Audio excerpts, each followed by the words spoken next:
ಬರುವ ಅಕ್ಟೋಬರ್ನಲ್ಲಿ ನವೆಂಬರ್ ಒಳಗಾಗಿ ಎಲ್ಲ ಗ್ರಾಮ ಪಂಚಾಯಿತಿ, ತಾಲೂಕ್ ಪಂಚಾಯಿತಿ ಮತ್ತು ಜಿಲ್ಲಾ ಪಂಚಾಯಿತಿಯ ಚುನಾವಣೆಗಳು ನಡೀತವೆ ಅನ್ನುವಂಥ ಒಂದು ಮಾತನ್ನು ನಾನು ತಮ್ಮ ಮುಖಾಂತರ ರಾಜ್ಯದ ಜನರಿಗೆ ಗರ್ದಿಗಮತ್ ವೀಕ್ಷಕರಿಗೆ ನಮಸ್ಕಾರ ಗಡ್ರಿ. ಭಾಳಷ್ಟು ಜನ ಗರ್ದಿಗಮ್ಮತ್ ಪೇಜ್ ಫಾಲೋವರ್ ಆಗ್ರಿ. ಯಾಕಂದ್ರೆ ಪ್ರತಿ ದಿವಸ ಗರ್ದಿಗಮ್ಮತ್ ನಮ್ಮ ಪೇಜ್ದಾಗ ಯಾರು ಹೇಳ್ದಂಥ ವಿಷಯಗಳನ್ನ ಹೇಳ್ತಿರ್ತೇವೆ, ಅವೇರ್ನೆಸ್ ಮಾಡ್ತಿರ್ತೇವೆ. ನಿಮ್ಮ ಮನಸ್ಸಿಗೆ ಮುಟ್ಟುವಂಗೆ ಮನ್ಯಾಗ ಕುಂತ ಚಹಾ ಕುಡಿದ್ನಾಗ ಕೇಳಬೇಕಪ್ಪ ಅನ್ನುವಂಗೆ ವಿಷಯಗಳನ್ನೆಲ್ಲ ಸಂಗ್ರಹ ಮಾಡಿ ನಿಮ್ಮ ಮುಂದೆ ಇಡ್ತಿರ್ತೇವೆ. ಅದಕ್ಕೆ ಗರ್ದಿಗಮ್ಮತ್ ಪೇಜ್ ಫಾಲೋವರ್ ಆಗ್ರಿ. ಬಹುತೇಕ ಈ ವಿಕೇಂದ್ರೀಕರಣ ವ್ಯವಸ್ಥೆ ಅಂದ್ರೆ ಆಡಳಿತದೊಳಗೆ ಶಾಸಕ, ಲೋಕಸಭಾ ಸದಸ್ಯ, ನಂತರ ರಾಜ್ಯದೊಳಗೆ ಜಿಲ್ಲಾ ಪಂಚಾಯತಿ, ತಾಲೂಕು ಪಂಚಾಯತಿ, ಗ್ರಾಮ ಪಂಚಾಯತಿ ಅಧಿಕಾರ ವಿಕೇಂದ್ರೀಕರಣ ಮಾಡಿ ಸರ್ಕಾರದ ಯೋಜನೆಗಳನ್ನ ಜನರಿಗೆ ನೇರ ಮುಟ್ಟುವಂಥ ಒಂದು ವ್ಯವಸ್ಥೆಯನ್ನು ಅನೇಕ ಮಹಿಳೆಯರು ಮಾಡಿದರು.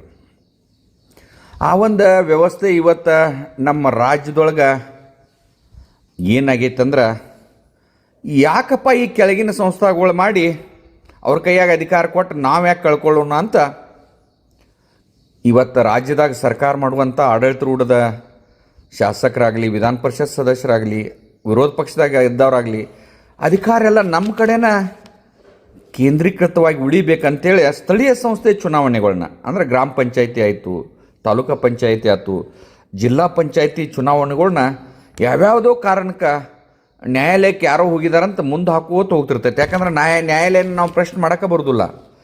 ಒಂದು ಈ ಮೀಸಲಾತಿ ಆಯ್ತು ಅಥವಾ ಯಾವ್ಯಾವುದೋ ಕಾರಣಕ್ಕೆ ಈ ಜನಗಳು ಹೋಗಿ ಕೋರ್ಟ್ನಾಗ ಸ್ಟೇ ತೊಗೊಂಡ ಅದ ಇವತ್ತು 5-6 ವರ್ಷ ಆಯ್ತು ಜಿಲ್ಲಾ ಪಂಚಾಯತಿ ಇಲೆಕ್ಷನ್ ಆಗಿಲ್ಲ.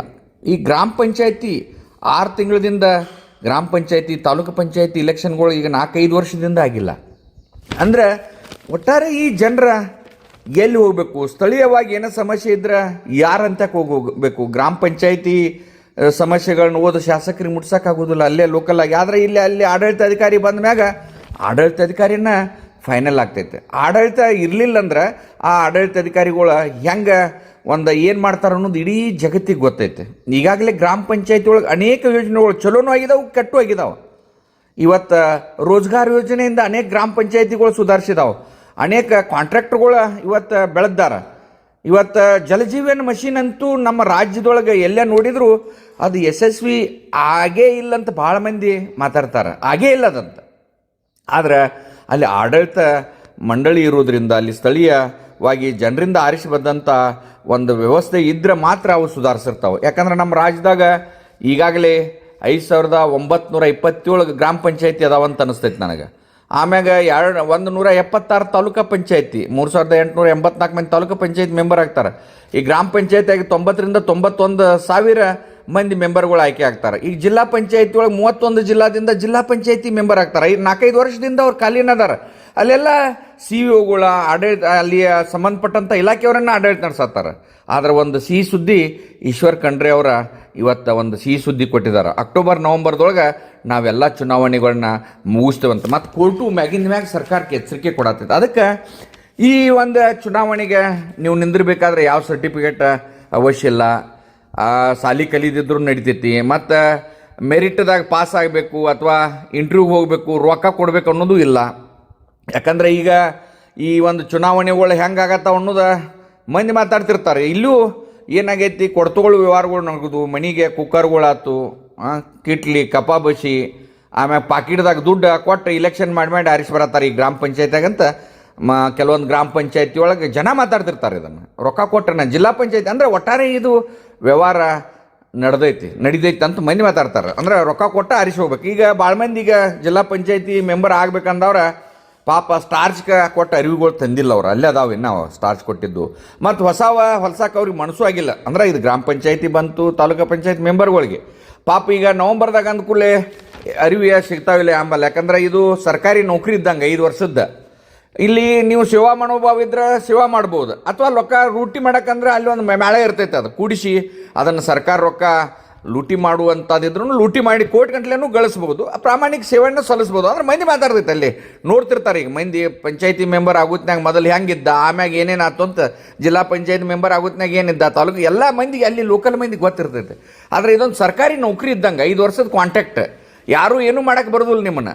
ಅಂದ್ರೆ ನಿಮ್ಮನ್ನ ಸಸ್ಪೆಂಡ, ಡಿಸ್ಮಿಸ್ಸ, ನಿಮ್ಮ ನೌಕರಿ ಬುಕ್ನಾಗ, ಸರ್ವಿಸ್ ಬುಕ್ನಾಗ ಏನು ಮಾಡೋಕ್ಕೆ ಬರೋದಿಲ್ಲ. ಬೇಕಾದ ಮಾಡ್ಬೋದು, ಅಂದರೆ ಒಳ್ಳೇದು ಮಾಡ್ಬೋದು, ಕೆಟ್ಟದ್ದು ಮಾಡ್ಬೋದು. ಅದಕ್ಕೆ ಈ ರಾಜ್ಯದ ಒಳ್ಳೆ ಮಾಡುವಂಥವ್ರಿಗೆ ಆಯ್ತು, ಅಥವಾ ನಾವು ಆ ಪಂಚಾಯತಿಯಿಂದನ ಬದುಕ್ತೇವೆ, ಅದನ್ನು ಪಂಚಾಯತಿ ಇಂದನ ನಮ್ಮ ಬಾಳೆ ಆಗ್ತೈತಿ, ಜಿಲ್ಲಾ ಪಂಚಾಯತಿಯಿಂದ ತಾಲೂಕು ಪಂಚಾಯತಿ ಆಗ್ತೈತೆ ಅನ್ನೋರಿಗೆ ಅದು ಹಂಗೆ ಇಲ್ಲ. ಜನಸೇವೆ ಮಾಡ್ಬೇಕನ್ನೋರನ್ನು ಇವತ್ತು ಇಲ್ಲಿ ಬಂದು ಕೆಲಸ ಮಾಡ್ಬೋದು. ಅದಕ್ಕೆ ಈ ಒಂದು ನೌಕರಿಗೆ ತಯಾರಾಗ್ರಿ. ಯಾಕಂದ್ರೆ 5 ವರ್ಷದ ಬಹುತೇಕ ನಾನಂದಲ್ಲಿ ಅಕ್ಟೋಬರ್ ನವಂಬರ್ದಾಗ ಈಶ್ವರ್ ಖಂಡ್ರೆ ಅವ್ರು ಹೇಳಿದಾರೆ. ಈಗ ಕೇಳಿರ್ಬೇಕು ನೀವು, ಈ ಒಂದು ವ್ಯವಸ್ಥೆಯನ್ನು ಸುಧಾರಿಸೋಕೆ ಪ್ರಾಮಾಣಿಕವಾಗಿ ನಿಮ್ಮಲ್ಲಿ ಈ ಮಹಾತ್ಮ ಗಾಂಧಿ ಆಯ್ತು, ಅಂಬೇಡ್ಕರ್ ತತ್ವ ನಿಷ್ಠೆ ಇಟ್ಕೊಂಡು ನಿಮ್ಮ ಗ್ರಾಮ ಸುಧಾರಿಸ್ಬೋದು. ನೀವು ದುಡ್ಡು ಕೊಟ್ಟ ಆರಿಸಿ ಬಂದ ನೀವು ಅದನ್ನು ಎಲ್ಲಿ ಯಾವ್ರದ್ರಿ ಅಂದ್ರೆ ರೊಕ್ಕ ಕೊಡೋರಿಗೆ ಅಷ್ಟೇ ಹೇಳ್ತೇನೆ ನಾನು. ಪ್ರಾಮಾಣಿಕವಾಗಿ ಒಂದು ಅವಕಾಶ ಬಂದದಕ್ಕೆ ಈಗೇನು ಲಕ್ಷಾಂತರ ಜನ ಇದೊಂದು ಸರ್ಕಾರಿ ನೌಕರಿ ಇದ್ದಂಗೆ. ಅದಕ್ಕೆ ದಯಮಾಡಿ ಪ್ರಾಮಾಣಿಕವಾಗಿ ನಾವು ನಮ್ಮ ವಾರ್ಡಿನ ಕೆಲಸಗಳನ್ನ, ನಮ್ಮ ಊರಿನ ಕೆಲಸ, ನಮ್ಮ ತಾಲೂಕಿನ ಕೆಲಸ, ಜಿಲ್ಲೆ ಕೆಲಸ ಮಾಡ್ತೀವಂತ ಒಂದು ಅಭಿಲಾಷೆ ಇಟ್ಕೊಂಡು